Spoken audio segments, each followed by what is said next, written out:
During my 5 years of law school, I did a lot of internships, and 8 out of them were with tier 1 law firms. And in this video, I'll talk about all of them. So, for each internship, I'll talk about my experience, how I got that internship, the sort of tasks that I was given, and what I learned from each of them. So, this is a brief overview of all those 8 internships. As you can see, I did 5 of them in my fourth year and 3 in my fifth year. And I did not do any tier 1 internships in my first 3 years because, firstly, I think tier 1 firms take you more seriously in your senior years, and they are more likely to give you real work when they feel confident that you will be able to handle it. And also, it's better to intern at tier 2 or boutique firms in your initial years in terms of learning because they are more specialized and they will give you significantly more work. So you have a lot more space to build your skills there. Let's get into it. The first internship was with JSA at their Gurgaon office, and that was in July 2023. I had just gotten done with my third year. So I applied for this internship a few months before directly by emailing the HR, and they gave me a higher knowledge test in return. And that was fairly easy, and I completed it. And I did follow up a few times on email after that, and I got my confirmation directly on email. My experience was a little overwhelming because there were like 20 or more than that interns in the room, all from very good law schools. So JSA at that time followed a pool system for interns where you don't get a specific team. You can reach out to anyone for work. I think there are both pros and cons to this. The upside is that you get access to a large number of people and you can work across teams. But the downside is that you don't get a console feedback from a particular team. And so your chances of a callback or a second internship are a little less clear, I would say. Now, in terms of the work, so most of the tasks that I was given were research based, and I remember one still. So, there was this research note that I had to make on forensic audit and the disclosure requirements under LODR regulations. I remember that it was a simple research note that I had to make, but the senior associate that I had done this for was very impressed with the drafting of the note, and they immediately gave me another drafting based task right after it, and that felt very good. So, one major learning that I got and want to share with you as well is to treat every task like it is the final product. Don't work like an intern, work like a lawyer. When you deliver something as if it's already ready to use, you make the other person's job much easier and they start relying on you more, which is what you want. The next internship I did was at SAM at their Delhi office, and I think all of my internships were either in Delhi or Gurgaon, so maybe I should skip this part, but anyway. So this was in August 2023, and for this internship, I emailed the HR almost a year in advance, and around December the previous year, I got the famous SAM CAM questionnaire, and which is like a 16 page document that you need to write answers inside. And I sent it back and got the confirmation from the HR on email. Now, this was supposed to be a virtual internship, and I was actually in college in Lucknow at that time. And on the first day, during the induction meeting, the HR told us that we can come to office if we want. And I thought, I need to go. I did not want to intern online because I think you're more likely to get work if you're there at the office physically and build connections and everything. So I just took the next flight from Lucknow to Delhi and came home. But the experience was a little underwhelming because the interns would sit in this basement area inside this library, and I did not get to interact with my team much, and I may as well have interned virtually. But the lesson was clear in terms of the work. So the team that I was allotted was actually a general corporate team, and their practice was around insurance and reinsurance. So naturally, my tasks were also around insurance law. This was my first time working in a niche practice. So the tasks were mainly research based. So something like the interpretation of exclusion clauses in insurance contracts. And it was interesting. My biggest learning from this internship was even if the internship is hybrid or virtual, just try to come to your office or at least meet the team once, because as a first generation lawyer, you do not have an existing network to fall back on. And this is sort of how you make connections.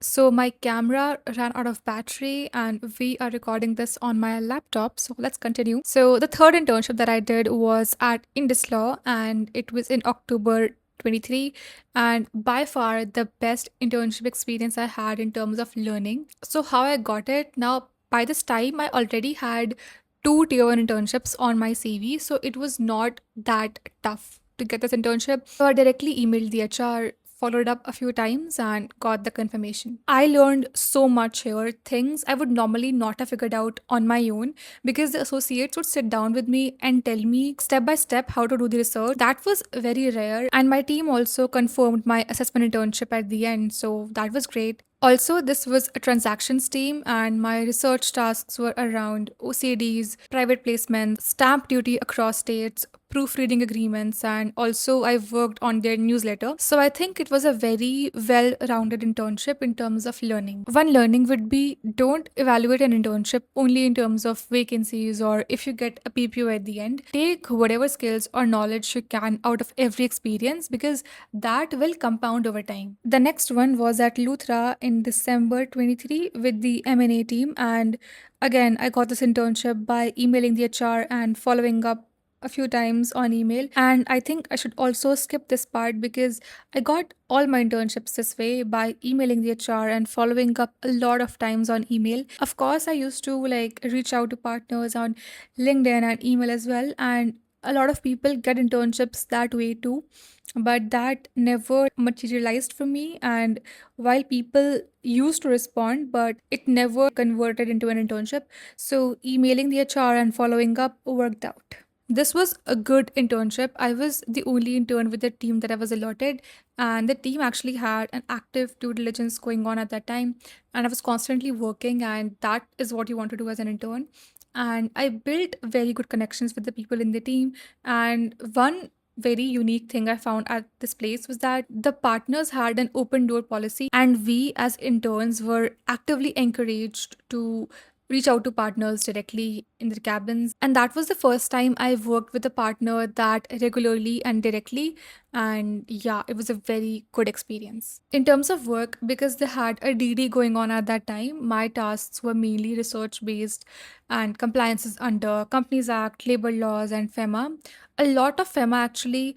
That was my first time doing such like detailed research under FEMA, and I understood why people don't like FEMA that much, but it was my first time doing it, so it was interesting in its own way.